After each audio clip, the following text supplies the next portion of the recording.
No high school certificate, and all equipment is worthless. Johnson, the second-generation president of Northside Machinery, told me, "We have no salary for you, so you're fired." But as the person in charge of this company's most vital machine, it's evident what will happen if he fires me. Who is going to keep that machine maintained?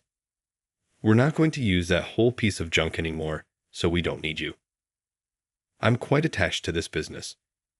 I stayed on staff because of this, even when the president changed and inadvertent changes kept occurring. But I finally had enough of his despotism and chose to step down. A $10 million apparatus malfunctioned. Make the necessary corrections right away. I created it, but no can do because I don't like you. Unfortunately, when the machine broke down the following day, Johnson called me in tears. But I will not pardon him for taking advantage of Northside Machinery, which I, President Christopher, established until now.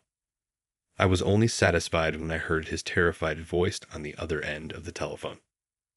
I am 63-year-old Samuel. I am a regular employee of Northside Machinery, where I make machine parts. I've always liked playing around with machines, therefore my work, which is largely involved in the production of machinery, was my calling. I still do it for that reason, even though I'm 63 years old. Actually, I only completed middle school, and I can't say I'm socially proud of my job. That being said, I am able to work without feeling bad about my educational history because of Northside Machinery and Christopher, the company's founder. I stopped attending classes in the midst of high school because I was having relationship problems. I lost all motivation to go, so I stayed home and fiddled with machines, taking apart parts and screwdrivers. Even though I knew this couldn't continue, I was unable to motivate myself to return to school. 2 years my senior, Christopher, was the one who contacted me. He had protected me during middle and primary school. Then, he invited me to join his company when I turned 22. I'm considering launching a company. You're competent with machinery, correct? Would you like to work for me? But I didn't even graduate from high school. Your level of education is irrelevant. I am aware of your diligence and skill at assembling machines. Even searching among recent college graduates, I couldn't find someone more ideal. What say you then? At that point, I found it difficult to think about returning to high school or college, and I was concerned about how I would find employment in such an environment. I was pleased to be approached and valued by Christopher, so I took the decision to work hard for him and join the business he was about to launch. That's how Northside Machinery was founded by Christopher and me. Since you are more knowledgeable about machines than I am, Samuel, please let me know if you see anything. I will do my best to honor your viewpoint. He trusted me enough to grant me considerable latitude in terms of growth and production. Even though I was under a lot of strain, I knew a lot about the manufacturing of machinery. As a result, compared to other employees, I could see what needed to be done at this company more clearly. In reality, I want to construct a processing machine. We could boost earnings and streamline production with a machine like that. I see, but can we build such a machine? It will take time, but I'll make it with the employees during our free time. Are you truly capable of that? I understand. Tell me if you require any supplies or equipment. I am depending upon you. Following that, I created a processing machine. We took our time, working with the staff, and built it. The operations of Northside Machinery were centered around the processing equipment. That's incredible, Samuel. I'm so happy I found you. I'm grateful, Christopher. You put your trust in me, so I felt obligated to earn it by working hard. Christopher was ecstatic to hear that the processing machine was finished. I only completed middle school, yet he still reached out to me because he trusted me. I believe I was able to pay him back. Naturally, the machine wasn't flawless right away, but I fixed any problems and added features as needed. Northside Machinery's earnings grew steadily as the machine's processing efficiency increased. We kept using that machine to collaborate for the next 40 years, but we both got older. Christopher made the decision to step down as president at the age of 65, saying, "It's about time to pass the presidency to the next employee." It seemed expected, given his age. I had to say goodbye to Christopher with some reluctance when his retirement day came. Richard Johnson, a guy in his 40s, succeeded Christopher as the second president after he retired. Christopher had proposed that I run for the next president, but I turned him down because I felt it would be too much. I will now serve as Northside Machinery's president. I refuse to put up with slackers. Work diligently, everyone. The staff laughed at his haughty greeting. Why is that mentality there? I'm the new president. Let's celebrate. When they heard him speak, the staff grudgingly clapped. Then Johnson grinned triumphantly, clearly satisfied. Johnson was the department's first head of sales. His excellent sales record and amiable disposition led to his selection as the new president. But it was evident from this greeting that his amiability toward superiors was only a ruse to further his career. Johnson went on, "Even with the employees' growing mistrust, I won't accept the same lax management as previously. Put in a lot of effort during business hours and help the company make money. Save all of your money. We can't afford to pay for your idleness." Is it really necessary to say that in the first greeting? The staff members had to nod in agreement without giving it any thought.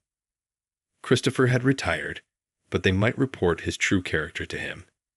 He is no longer a reliable source. For the time being, we have to figure out how to maintain Northside Machinery on our own. Johnson was our first boss when we started. Naturally, the first thing Johnson attacked with his pathetic greeting was our pay.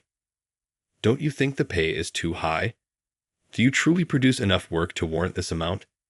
It is not necessary to offer such a large bonus. Come on, let's chop it. How come? That presents a challenge. It was intolerable to have their bonuses and pay abruptly reduced. Johnson ignored the protests of one of the employees. Johnson also screamed at staff members for unimportant things. Who turned on this light? I instructed you to switch it off right away after using it. Under such strain, the staff could only say, "I'm sorry," again and time again. I'd instructed you to use the least amount of materials possible. Who removed everything? Well, to work efficiently, we need this much. It doesn't concern me. Take charge of efficiency on your own. Don't let the business's expenses go to waste. Yes, the staff members were worn out over time due to the continual ranting for little stuff. "Excuse me, President Johnson, this tool broke, and I need to replace it." "What? It cracked?" "Samuel, it had to have been your fault. Accept responsibility and get a replacement on your own." Since we had to pay for repairs out of our own wallets, we were unable to obtain replacements for damaged tools. No one was reporting broken goods these days. By concealing these problems, the staff was able to continue working, but ultimately the primary processing unit failed. "Hey, why isn't work getting done? You had better not be taking it easy." "No, this machine stopped working." "What? Up until today, it was functioning. It must have been broken by someone." The workers appeared on the verge of tears, terrified they would be held accountable. The development of this gadget cost $10 million. It would be awful if we had to pay for it. When I saw how serious things were, I hurried over. "President Johnson, allow me to examine this. Since I created this machine, I am the one who can identify the potential issue." I quickly identified the malfunctioning component, made the necessary adjustments, and rectified it. This should work now. The machine had been absolutely silent previously, but it began to function again when we ran a test run. That is accurate. Many thanks for it. The staff members appeared incredibly relieved. "Hey, what's wrong with this device? If it breaks down that quickly, it's a worthless item. It's had 40 years of use. I've been adjusting it to keep it going because it's very worn out." I was honest when I described the machine's state. I intended to direct the discussion toward changing out components or proposing a new apparatus. Johnson, though, misinterpreted what I said. What? You're in charge of keeping it up. Then you were to blame for the machine's malfunction. This machine has been there for a while, but it was still functional up until this point, right? You must have done shoddy maintenance if it stopped. I wanted to pull my hair out because I couldn't get through to him. I've been doing my hardest to maintain it, but some pieces are beyond repair due to wear and tear over time. We need new parts in order to keep it operating more dependably. Not at all. I'm not purchasing any new components. Why should I invest money on an equipment this outdated? President Johnson, the argument that just because something has worked so far doesn't mean it will continue to work. He has to be adaptable in his decision-making as president. But Johnson doesn't have that viewpoint. It's obvious he views Northside machinery merely as a means of generating revenue. Anyway, take better care of it going forward. If it malfunctions once more, I'll charge you for the repairs. Your careless labor eventually impacts the revenues of the organization as well as other employees. Samuel, it's only natural. Total accountability. Perform your duties correctly. Johnson turned to leave after that. I talked to the staff while I watched him go. Thank you, Samuel. There is absolutely no issue. However, since Johnson took office, things have become more difficult. That is accurate. This gadget is aged, as anyone can see. Since I created this processing machine, I take great pride in it and never skimp on maintenance. But after 40 years of use, several sections of the equipment are beyond repair with routine maintenance. Nevertheless, I'll just have to put up with it for the benefit of this company. Christopher and I built Northside machinery. I don't want it to collapse or go into decay because of this. I put up with Johnson's despotism in order to keep the business safe. Looks like you're working hard on the maintenance. It had been a week since my conversation with Johnson. The equipment had not broken down yet since I had been extremely cautious with the upkeep. But it was only a question of time. If parts weren't replaced, the machine will malfunction very soon. Also, there's something I need to tell you today. What is it? Old tools are trash, and I don't have a high school degree. You're fired because we don't have any money for you. What? I was taken aback when I received an unexpected notice. But firing me so suddenly. The president made this choice. You will comply, of course. But if I leave, who will maintain that machine? We're not going to use that old piece of junk anymore, so we don't need you. I had no reply to that. Despite my distaste for Johnson, I felt compelled to stay because of the machine. You're merely a middle school graduate, by the way. I see why you're so illiterate. You can't comprehend my way of thinking because of this. I became enraged at his remarks and retaliated violently. I am indeed a high school dropout, but I have contributed to this company all this time. Stop being so hot. I labeled you a dropout. Are you offended? You have been trying to hide your lack of education, but that will not work with me as president. I'm not fooled by you. Johnson's voice was arrogant.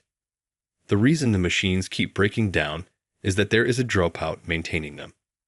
It makes sense. Well, the issue is resolved by terminating you. As soon as I heard Johnson's words, I became furious. I wanted business as usual at Northside Machinery. I had put up with Johnson's tyranny for so long because of this. But this is not the Northside Machinery I knew as a child. I've fully lost interest in this company, and I've accepted the notice of termination. Comprehensive. I'm going to step down. Yes, leave now. It is a waste of money to pay you. Observing this significant enterprise being destroyed is exasperating. Without me, it will be disastrous, but I don't give a damn anymore. I made the decision to quit the company because I could stand it no longer. Frustrated, I packed up my personal items and headed home. My family was taken aback by my rage, but I assured them it was little. After doing the bare minimum of chores, I went to bed because it was late. Still, I have little doubt Johnson will come to regret my dismissal. My phone rang the day after I retired when I was taking a nap in bed. Johnson's name came up on the screen, which was to be expected. What could he want now that he'd dismissed me? With this thought in mind, I took the call. Hello. The $10 million apparatus isn't working. Without even saying hello, his first words were, "Fix it immediately." The processing machine appeared to have malfunctioned. It broke the day after I retired, which was when I had assumed it may happen at any time. What's this about the machine costing $10 million to develop? Johnson asked in a worried voice. Furthermore, I'm unable to locate another device anywhere that has the same features. There is no way to replace it. Why didn't you inform me earlier? Considering your demeanor, I assumed you had already made plans to replace it. Despite your degree, did you really not think about what would happen when you fired me? No. He must not have considered how to replace the machine because he was too busy counting money and making the staff work. Such ineptitude is not befitting of the presidency. Since we can't replace it, I attempted to get someone else to perform the maintenance, but nobody is familiar with how it operates. Everyone insisted that only you could manage it, even after I gave them the order to correct it. That's right. Is it accurate to say you created that device? Come fix it responsibly if that's the case. I developed it, but no can do since I don't like you. Unfortunately. I co-founded Northside Machinery with Christopher, and he destroyed it for financial gain. That's why I hate Johnson. I can't forgive him for it. Naturally, I won't assist him at this time. Avoid saying that. The date for delivery is drawing near. In addition to having to pay a penalty fee and apologize to the client if the machine breaks down. Can't you pay it with all the savings you forced on the employees? Obviously not. You can't just turn around and leave. I'll hold you liable for the damages if you decline to assist. Make an effort if you can. I did not damage the device. Actually, I've been trying to fix it the entire time, but you won't replace the parts. Who is to blame for the machine going down is obvious. Furthermore, as I have already resigned, I am no longer in charge of maintaining it. Johnson, perhaps recognizing I had a point, didn't counter-argument. I bet the guy on the other end of the line is gnashing his teeth. I wish you had purchased the parts at that time. But you argued that I was solely to blame. I'll never forget your treatment to me. All right, I'll get the parts right now, so please return. I won't, I promise. I detest you. Do you know how it felt for us to work for you? Damn you, bastard with no heart. You haven't worked for this company for very long, have you? Are you not attached to it in any way? Yes, I do feel a connection to this. I put a lot of effort into running the business under Johnson because of this. But because of him, even that emotion is no longer present. Northside Machinery is a complete disaster because of you. I no longer feel any connection to this company. Farewell. I hung up, figuring there was no use in listening any longer. I proceeded to block calls coming from Johnson and Northside Machinery. I felt a great sense of relief after telling Johnson all I wanted to say. I then conducted phone interviews with former staff members regarding the business and Johnson. There's no need for us to stay either, especially since you were fired and the company is in such disarray. All of the workers are turning in their letters of resignation. The expressions on their faces are priceless. Everyone appears to be quite relieved. Is that so? He had been at Northside Machinery for about 20 years, working in accounting. Everyone persevered for the good of the organization, feeling obligated to President Christopher. However, after I was let go, they lost patience with me. I was the one keeping the business afloat. It was true, and hearing this embarrassed me a little, that Christopher and I founded the business. Being trusted by the staff made me feel proud as well. President Johnson attempted to place the blame on us after the machine broke down. It's absurd. It's obvious that he fired you. No matter how loud he yells, the machine won't be fixed. Actually, All would have been well had he just spent a bit more on the equipment and workspace. However, he was always doing pointless things. Yes, without a doubt. Yes, the findings of the probe are in. I'll send them to you via email. Thanks, I appreciate it. The email containing the findings of the investigation arrived later. I smirked as I looked over the paperwork.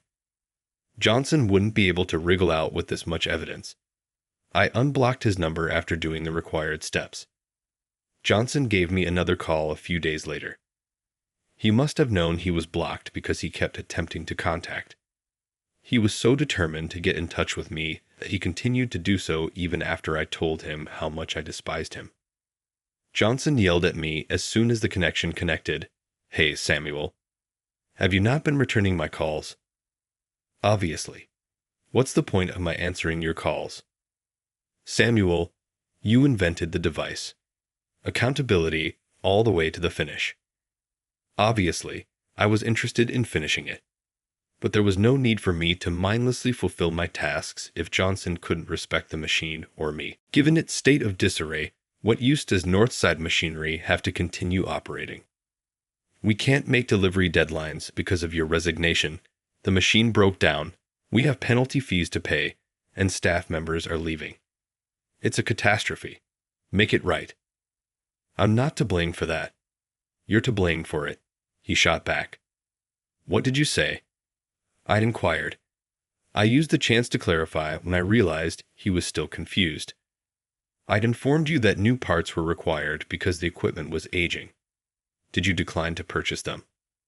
Well, but it's not just that. You wrongfully sacked me and reduced my pay and incentives. It seems sense that the staff are leaving because they are afraid. He was unable to refute anything I said, so he remained silent. People are more than simply tools. They liked this company and trusted Chris Chopper. Therefore, that's why they worked here. After being abused because of your money-making plans, did you really believe they would stay? But I am the head of state. Naturally, I am free to manage this business any way I see fit. Do you have any idea how hard I had to work to get this job? He retaliated. It was impressive that he was so determined to become president, but it didn't matter to us. To be honest, I was enraged with him for damaging the business. Did you really think I'd unblock you for no reason? What do you mean? I'd wanted to share with you something.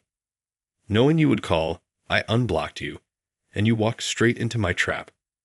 You have been embezzling money from Northside Machinery, and I have proof of this. The police will be coming for you shortly because I've already reported it to them. You had better accept that. What? Johnson, on the other end of the line, must have been wide-eyed. Misappropriation. That can't possibly be real. And you've already reported it. You're correct. I've told them about your transgressions. Embezzlement is a grave transgression. You will soon be visited by the police, and you will be held accountable. On the other end, Johnson was losing his mind. My charge had struck the mark. How did you discover this? How did you carry out your research? I asked the accountant to investigate any questionable financial transactions. It appears that you took out substantial quantities of money on several occasions. It's not surprising, considering your regular fixation with money. Johnson had reduced incentives and pay, made workers save excessive amounts of money, and refused to update necessary equipment and tools. The idea of any money escaping his grasp was intolerable to him. I have the office of president. I am free to spend corporate funds any way I see fit. To accuse me of embezzlement is absurd. Even a president will face penalties if they misuse company funds, and the punishment is much harsher than for a regular employee. My remarks seemed to make him shrink. What sort of penalty? Will making a financial payment make things better? A president faces a prison sentence for significant embezzlement. You're going to jail then. While you can, savor your delicious food. No way. I was cornered and reaping the consequences of Johnson's actions, considering how oppressive he had been against me. It was so nice to feel his worry over the phone. Please forgive me, Samuel. Come on. I'll pay back the bonuses and salaries. I will even swap out the machine components. Is it not what you desired? When Johnson finally realized how bad things were, he started to change his attitude. Tell the staff that I'll make things right and request that they continue working as usual. If not, we're pretty well screwed. Even if you say that, I've already reported it to the police. Tell them it was an error when you call them back. So I won't be punished. Is that correct? Do you really believe it's that easy? Now that I've given the police proof of your embezzlement, there's no use in trying to get the report taken down. Conversely, I would just be charged as an accomplice. Please, Samuel. This time, I'll rehire you and promote you to manager. Isn't it a good deal?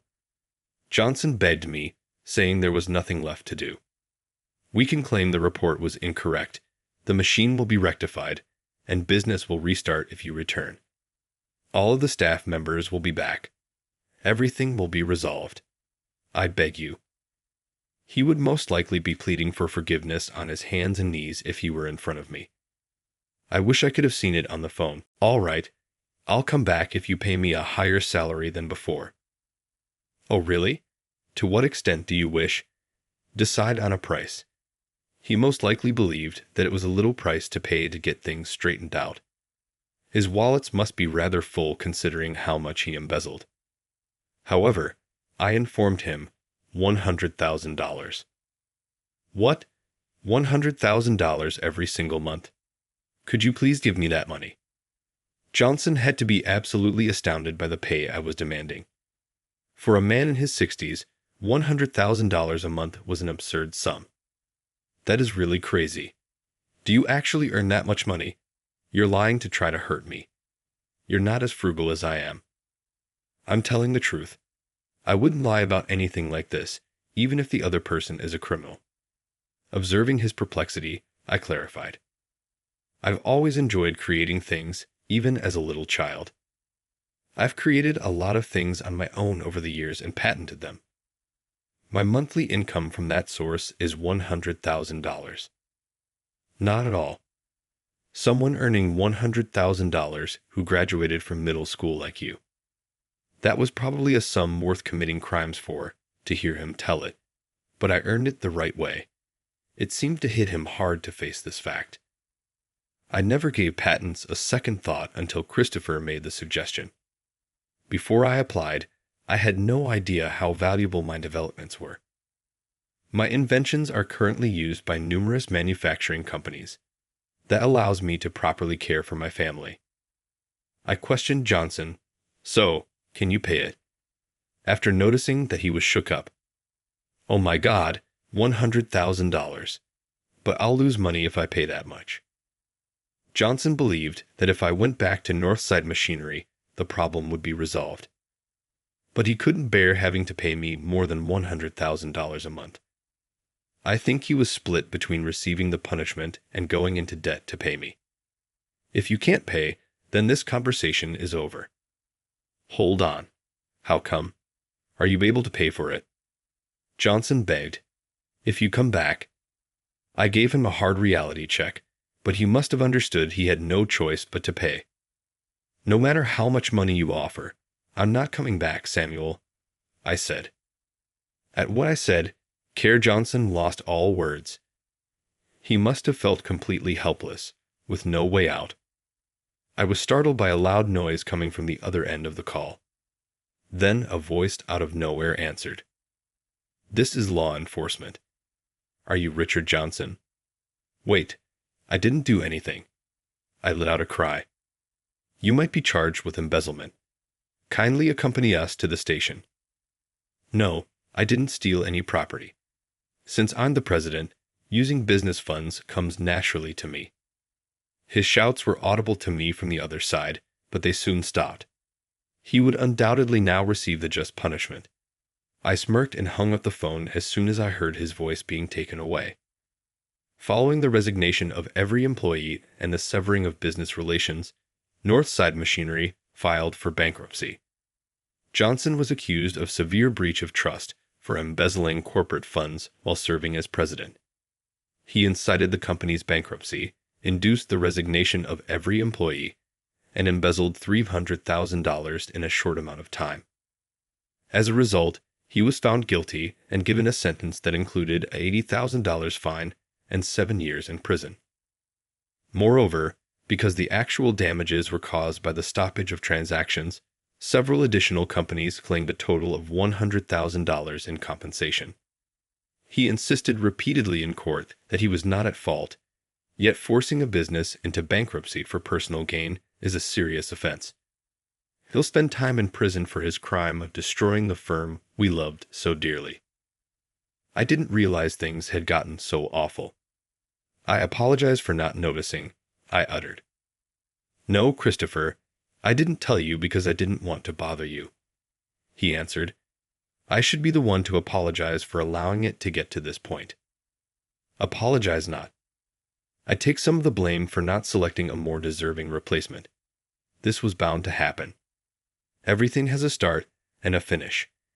In any case, it's fortunate that Johnson received the just punishment for taking advantage of our business, Christopher reminisced.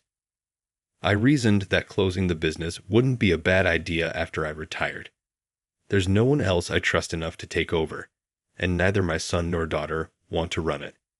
It's best to conclude things amicably rather than going in circles, because you also stated that you have no interest in managing. This circumstance has demonstrated that this was the best decision. That is accurate. Given the age of the business I founded, now might be the ideal time. Exactly. I don't see this as a bad thing because of this. Even now, I feel relieved. It sounds good to take it easy and spend time with my family and you. We established a company, created machines, and put in a lot of effort for 40 years. It's a little disappointing to end it here, but there are instances when it's better to draw a conclusion than to go on indefinitely. This particular example amply demonstrated that. I never had trouble making ends meet. I just loved working with machines and the company I kept. Thanks to Christopher's advice, I have enough savings to support my family comfortably and indulge in my interests. I'll thus start doing machine tinkering as a hobby and enjoy relaxing